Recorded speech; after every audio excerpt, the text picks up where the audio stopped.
Kei te whai koe I te wikitoria. No. Oh. Hea tōtaki. I te mea I kia kahu me haere koe ki reira. Carl? We got a show about it. Yeah. I think the loyalty runs both ways.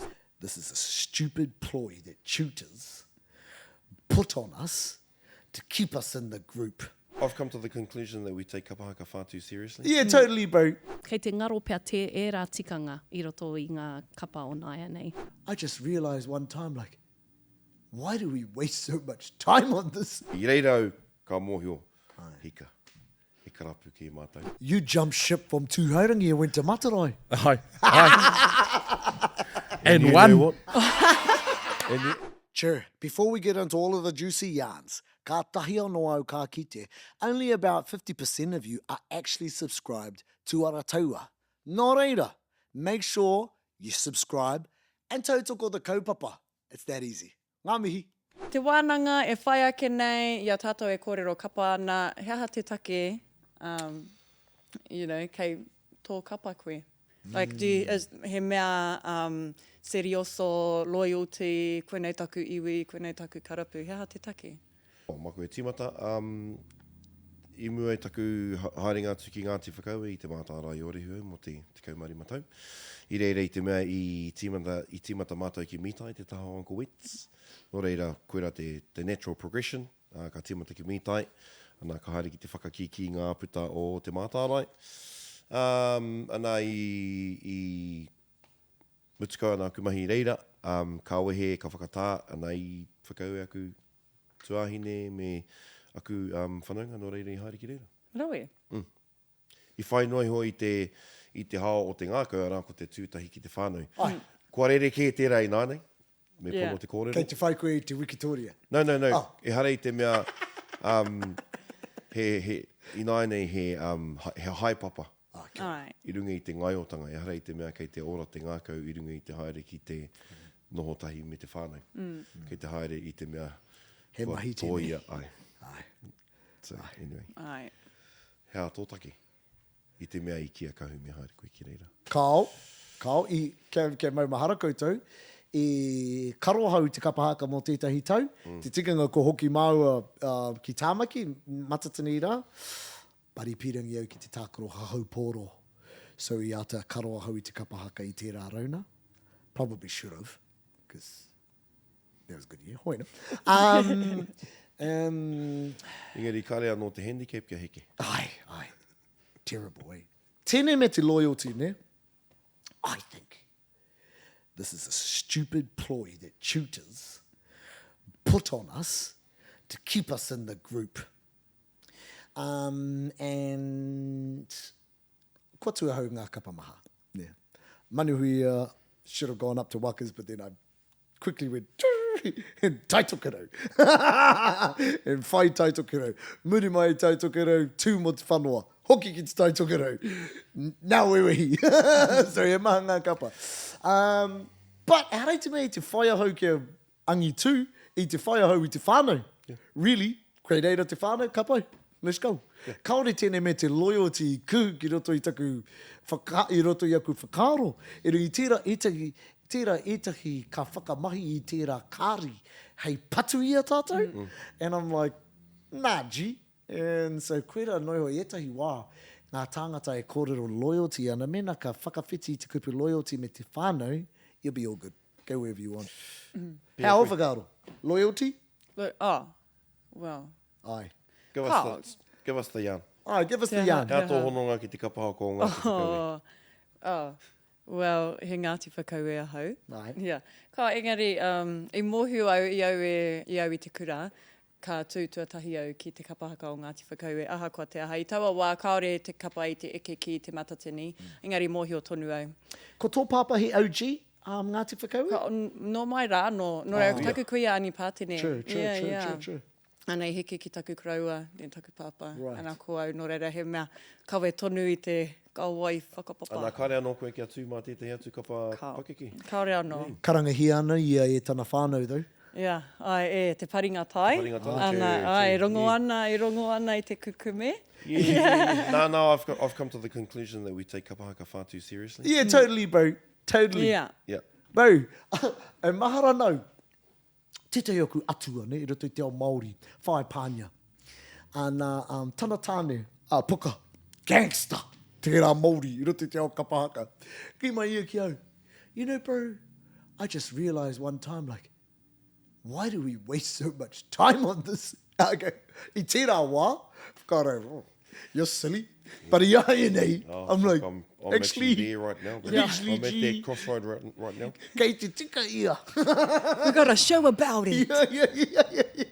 Yeah. So hoi anō.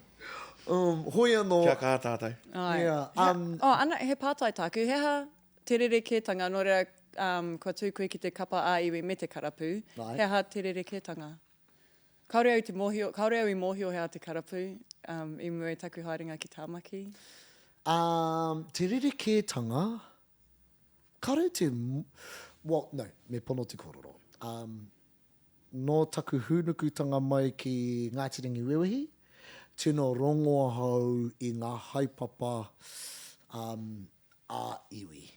Ne? Nā, tino iwi nei Ngātirangi Wewehi, ko ngā haere atu koe ki ngā prakatihi, rārangi mai ana ngā kuia, tuku ana I o rātou whakaaro, you know, mutu ana tō top drop, me hipa koe I ngā judges. Oh, darling, I think, ne koe.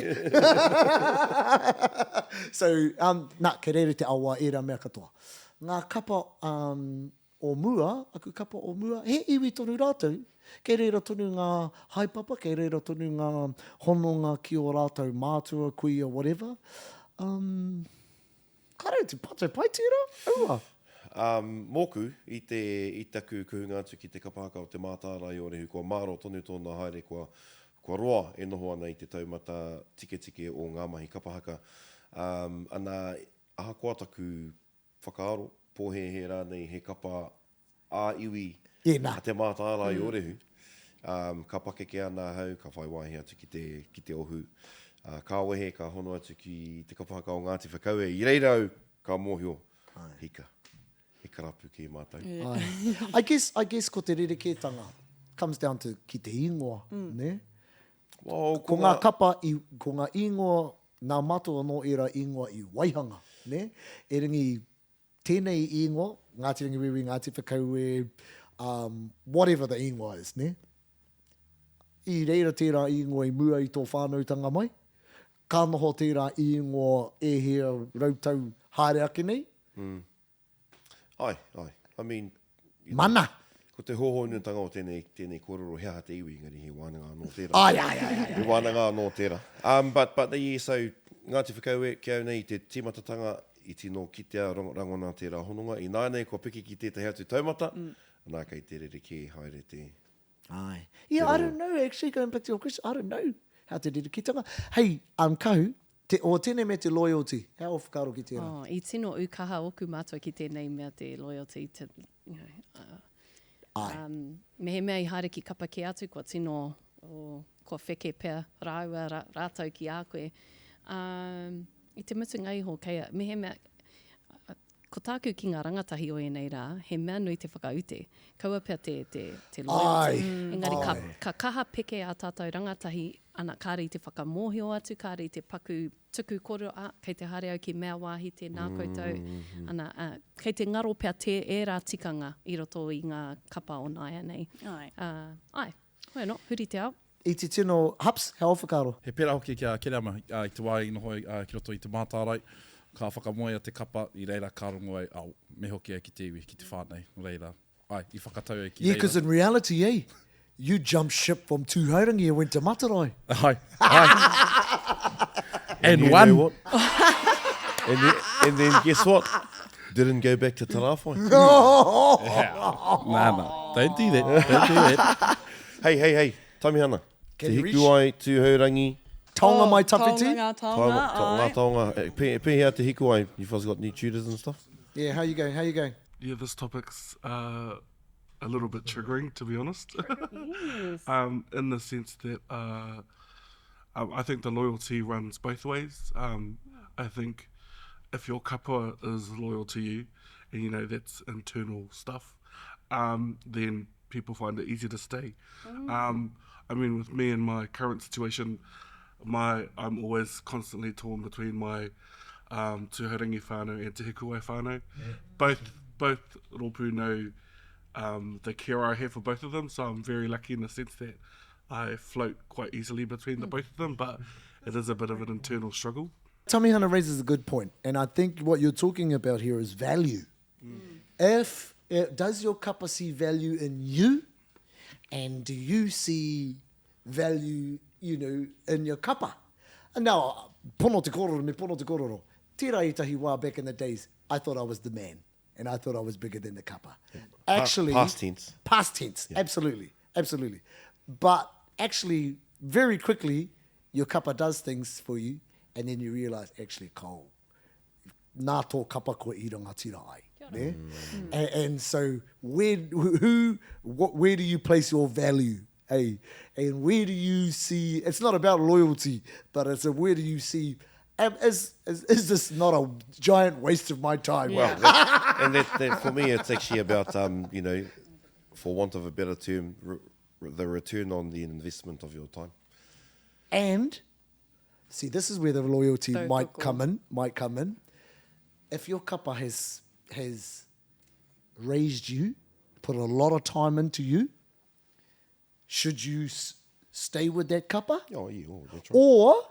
Or does your kapa acknowledge that, yep, we've been here, nā mātou koe a ta poi rote ngātou, kua blah, blah, blah, you've won multiple titles with us, you should move on and go and help another kapa. Yeah. Hey, Yeah. that's probably questions for everyone.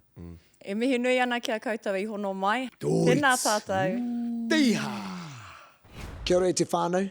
It's the same message. If you liked it, well, make sure you like, heart, subscribe, and share. Haki yarns. Doits!